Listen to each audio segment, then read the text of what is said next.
Everyone. We're back with another episode of the Investipal podcast. Today's guest is Travis Freeman. Travis is a partner at a $30 billion RIA.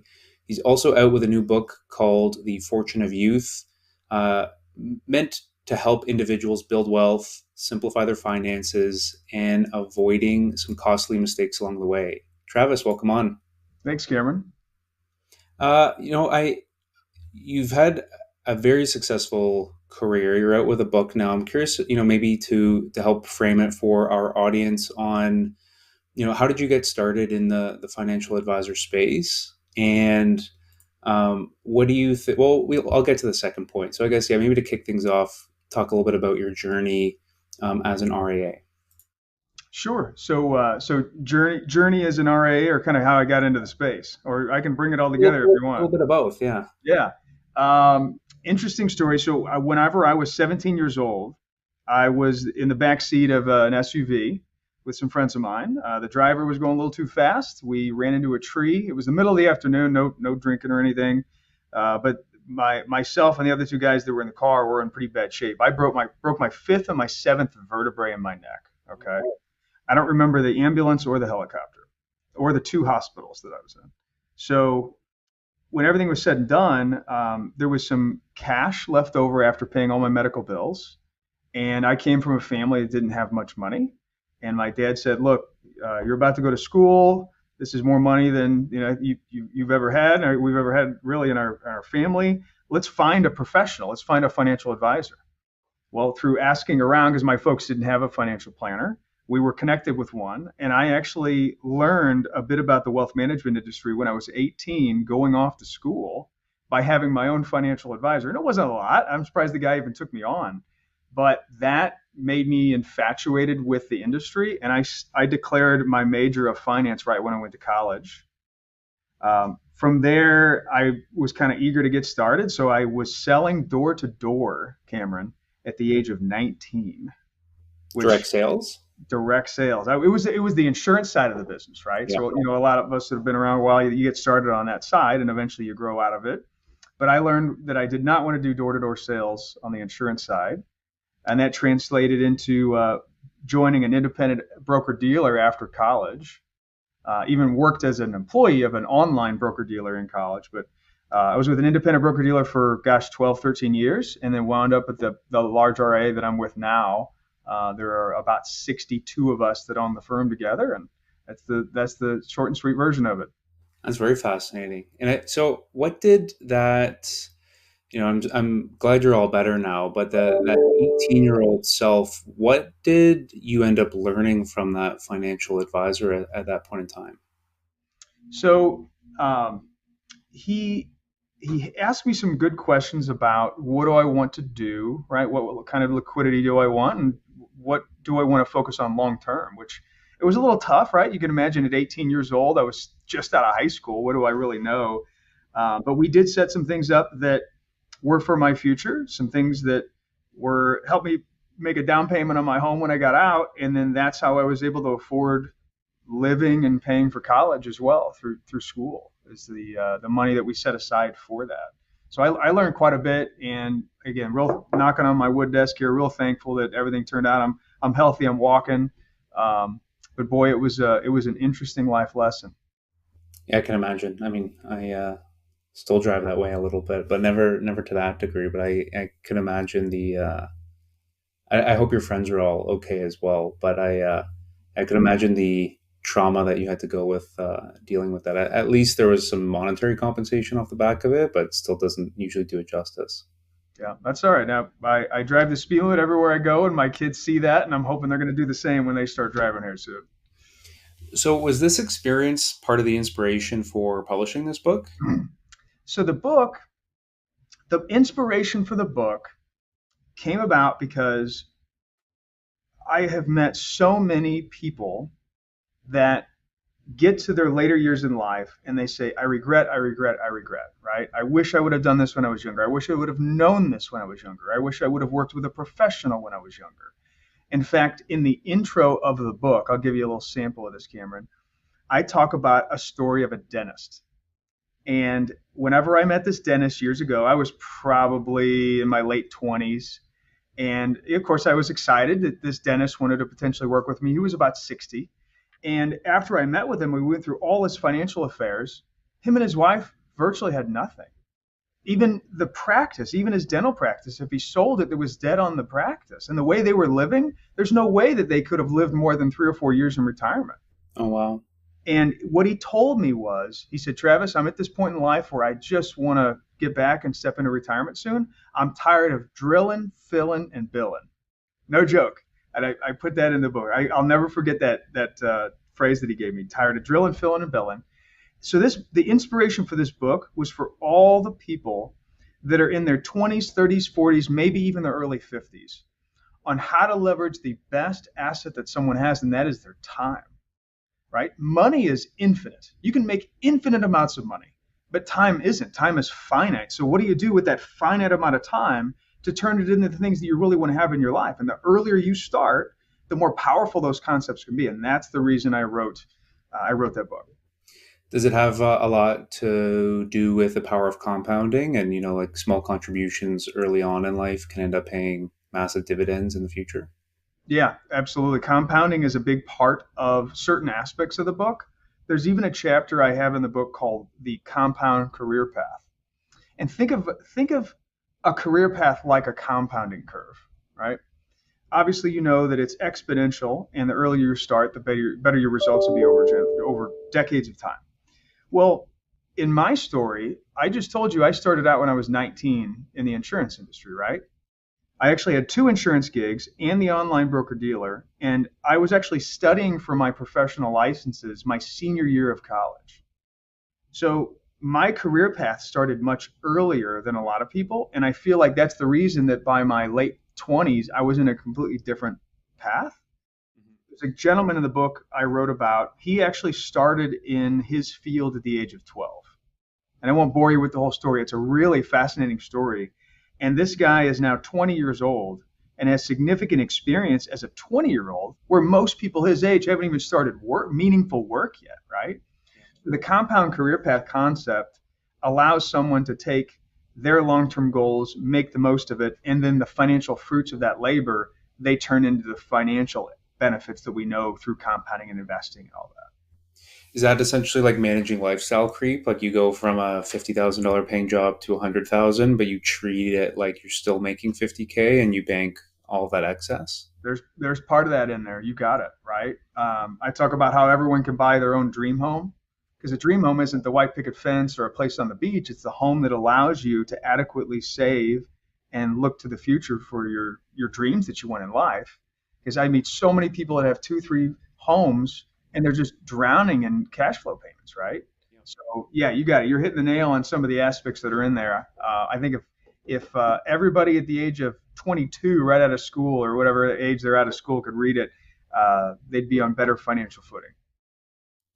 I mean, I had the fortune of getting a capital markets job right out of school, and maybe I wish I had the book at that time because I ended up having quite a bit of lifestyle creep as a result of a massive salary right after you graduate. Now I have to keep managing those expectations even in startup mode. You know what? I'm not going to blame you for that because it's just part of modern society. Yeah. And in fact, in the book, I talked about Madonna, her music video "Material Girl" when it came out in the '80s. And the '80s were really a period of consumerism, and a lot of people saying, "I want more, I want more." Right? You watch this music video, and you see pearls and cars and caviar and all these ridiculous things that you don't need, and it's sort of created a norm in society today. So you're not the only one. A lot of people, it happens. It happens to a lot of people. I think it might even be worse now. You have all these social media influencers who post, expensive dinners, private jets, yachts, fancy cars, and then, the natural assumption. I feel like from a younger demographic, and I don't know if you address this in the book. I don't want you to give away all your secrets of the book, but it seems like younger people now are incentivized to really live that consumerist lifestyle and spend well beyond their means to attract an online following. The closest thing to being rich is feeling rich. And you feel rich by surrounding yourself with all the stuff that rich people have, even if you can't afford it. Yeah. And that is a huge problem with today's society. I I know you have you previously worked in the startup space as well, and me being in this role currently, I know we had a chance to connect on this before, but I'm curious, if you wanted to dive a little bit more into, outside of the insurance and investment world, a little bit about that startup experience and what you thought it taught you. Sure. So for all your listeners on the podcast, I started my practice right out of college as a financial planner. But the way that I did that without having a natural network of wealthy people to call on is I wound up in this network of employers. And these employers would have me come in and teach different financial trainings to their employees. And the reason they would have me come in is they would typically see an uptick in 401k and retirement savings deferrals. Maybe they're using the fringe benefits more. They're happier at work, right? It was a nice perk for them. Well, I got so busy. I one in 1 year I did around 100 of these trainings. So do the math. I mean, you're To a out of week. 7 days, you're taking 2 days a week off usually, right? I mean, I was very busy, and I tried to avoid ever doing them on a Friday. So it got to the point where I wanted to grow that segment even more, doing these financial trainings, but I couldn't be traveling all the time. I needed to replicate myself. So I said, what if we create an online gamified system where people can take a virtual version of these trainings we've been giving and they can get rewards that could be redeemed for something, right? So we created a platform called Planwell. And Planwell was just that. It had 100 e-courses similar to the type of stuff that I would teach in person, but it was a real shorter version, right? You might learn about wills and trust or Roth conversions or how much life insurance you need. And if you complete tasks within the videos, like confirming your beneficiaries in your 401k, you get points, and you could redeem those points for rewards that the HR department would have, like a gift card or time with a CFP was another option that you could use. So that venture took me down the path of hiring IT engineers, hiring a new employee to manage the marketing side. I was out there doing speaking engagements, talking about it, and I never thought I'd be in the development space, in the startup space, but I was doing that in tandem with running my practice because they were kind of tied together. Real fascinating to go down that road. So I'm glad I did it. I am not in that space any longer. I'm focused just solely on my practice and the book. But but I would encourage anybody who has that entrepreneurial spirit that's thought about doing something like that to give it a try. Just find maybe don't bootstrap the whole thing like I did. Find some financial backing. You probably speed it up a little better, and just find real smart, capable people to surround yourself with, and you can get it done.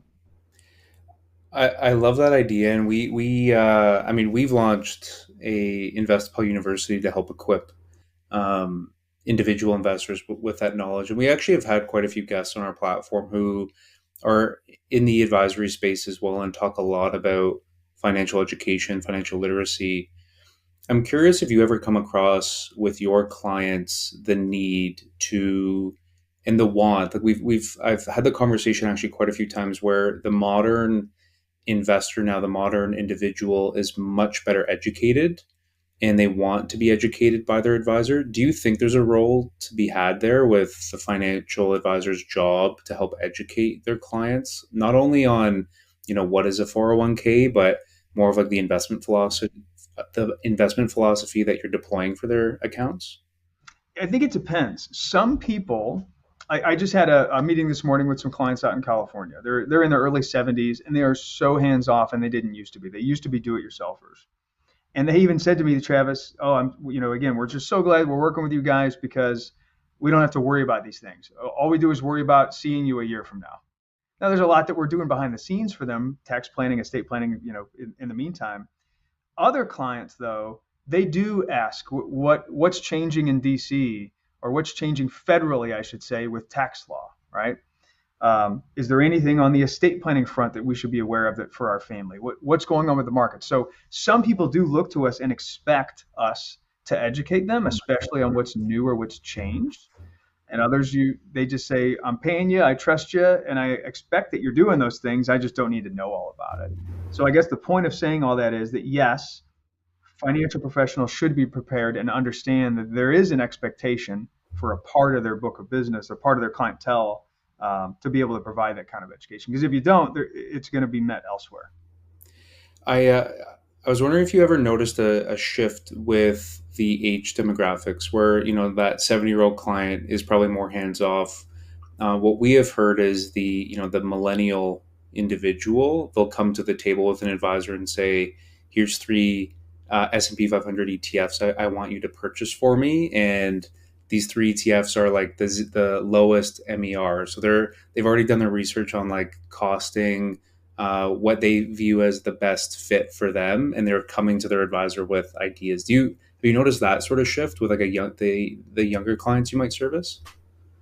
So occasionally we'll see that with some of the children of our clients, because a lot of the folks I'm working with are ultra affluent, or what we call ultra high net worth. Okay. So they're generally not coming to us with those types of requests. Sometimes the kids do though. And if somebody has read an article and they want to invest in a low cost ETF of some kind, do they really need the professional? Right? If their situation's real simple, they don't need any tax planning, no estate planning. They understand all their employer benefits really well at work. Maybe there isn't a whole lot of value yet, right? Maybe 10 years from now, their complications will change to the point there is more value. So that's my first thought. But in the type of clientele I work with, what's more common is they'll find a private investment, an apartment complex, Mm. a mining operation in some other country. And they'll say, "Hey, I have this white paper someone gave me. What do you think?" And we got to read through this 100-page document, right? That happens fairly often. So you have to put on the VC hat and do some due diligence for them. You got it. Yeah. That's fun. That is something that we have to do. And we're happy to do it. Number one, it protects them. And number two, sometimes we do find some interesting deals out there that we're interested in put our own money in. And it just wasn't something advertised. It kind of floated to us. And we think it's good enough that we put our own skin in the game. Oh, interesting. Huh. So with that said, like over the next, there's the big, wealth transfer that's occurring over the next decade, let's say, with baby boomers passing over their wealth to their children, who will naturally become your clients more and more. I'm curious to pick your brain a little bit on the wealth management industry overall and how you see the landscape shaping. Like we're seeing a lot of, talks of AI, a trend towards independence. I'm curious, what your take is on the industry and how it's going to end up evolving to service this new age of customer. Sure.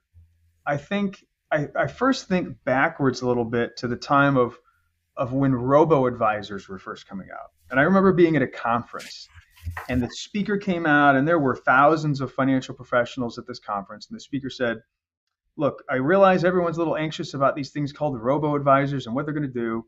But ultimately, that technology is good for everybody. It's good for someone that just wants a robo type of environment.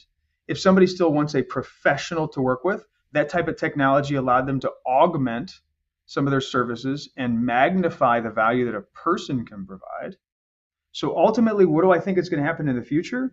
The evolution of AI and other technologies that will speed up the processing time that professionals, people advisors have to spend creating value. I think it's going to allow the more difficult part of our industry to take more of a front and center stage. By that, investment management is becoming easier and easier to do, let's say across 10 different accounts with different complexity tax wise. It used to be manual spreadsheet work. Today, there's pretty sophisticated software available to professionals. I think 5 years from now, that type of software will be distilled down to the point that individual investors might be able to use it. So what value is a professional having if now they have the same type of investment grade software in their own hands that we had years ago, only access to professionals, right? Tax planning is very much manual. There's some neat software that's out there, but it's just as much art as it is science. Estate planning strategies, still manual. I don't know that a software program anytime soon is going to come up with some of these creative things that professionals and attorneys come up with. And then there's the education, the hand-holding, the taking all these sophisticated pieces of the puzzle and putting it together. I think we're a long way from AI getting to that point, if ever. And I realize that's a strong statement for me to make, if ever. But the human side, the emotional side of what we do, AI is going to have a really hard time getting to that point. And that's the reason I don't see any of this technology as a threat. I actually get excited about what it means for people that use advisors and people that don't use advisors. It's going to help everybody.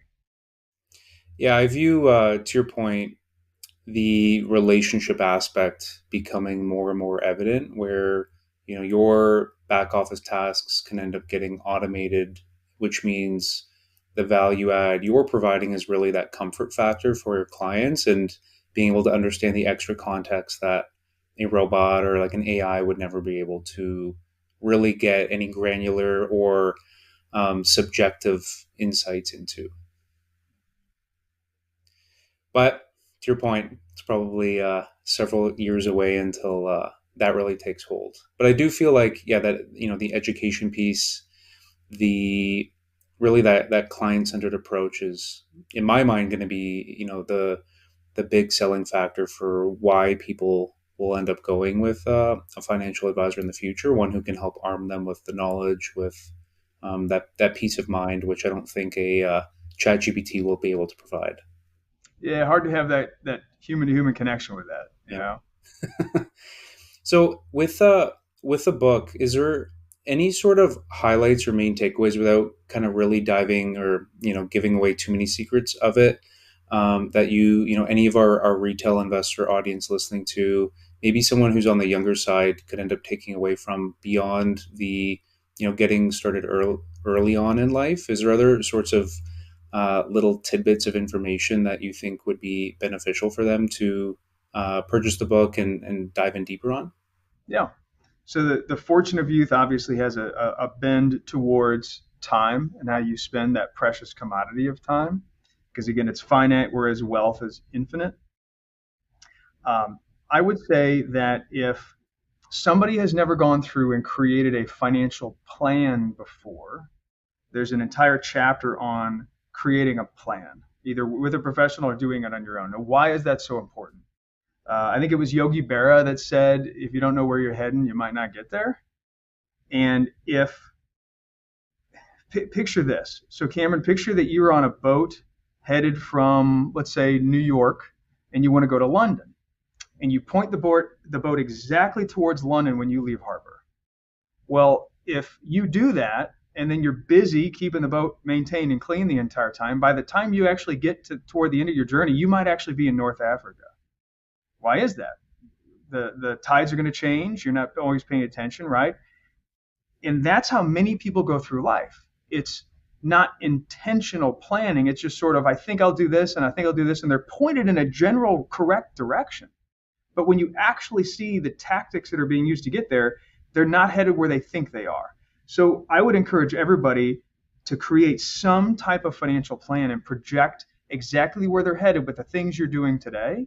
Because I do a lot of planning projections. When I do them for the first time for somebody, 90 to 95% of the time, they're not actually going where they thought they were. Some of them are way off course, and some of them are just a little off course. And the earlier that someone can go through that planning exercise, the easier it's going to be to take yourself to London. Because all of a sudden, you wind up and land in North Africa. It's going to be expensive and take a lot of time to get to London Harbor. What whatever happened with that dentist? Was he able to get back on track to London, or did he have to work a few more years? We didn't end up working together. I helped him with some things, but ultimately there wasn't much for me to do. I did go through a planning exercise with him, and if I suspect he is still working, or he and his spouse made some significant changes to their lifestyle to just make it work with the wealth that they had. And if they would have gone through a planning exercise decades earlier, it actually would have been real easy to solve their woes. It Yeah. would have been real easy. But they ran out of that precious commodity of time. Perfect example of starting a financial plan early on in life. Hmm. You got it. Well, Travis, I really appreciate you coming on today. We'll leave a link in our show notes to buy the book on Amazon. If anyone is interested in getting in contact with you, what's the best place they can find you? Sure. I'm on LinkedIn. I'm sure if you type in Travis Freeman CFP into Google, it'll pull up all kinds of info about me. And again, there are easy ways to get in touch. But LinkedIn's a great, easy one. And yeah, any questions, throw them over. It'll be myself or a member of my team that reaches out and happy to help. Okay, wonderful. Well, Travis, hopefully we can have you on again in the future. All right, sounds good. Appreciate it, Cameron.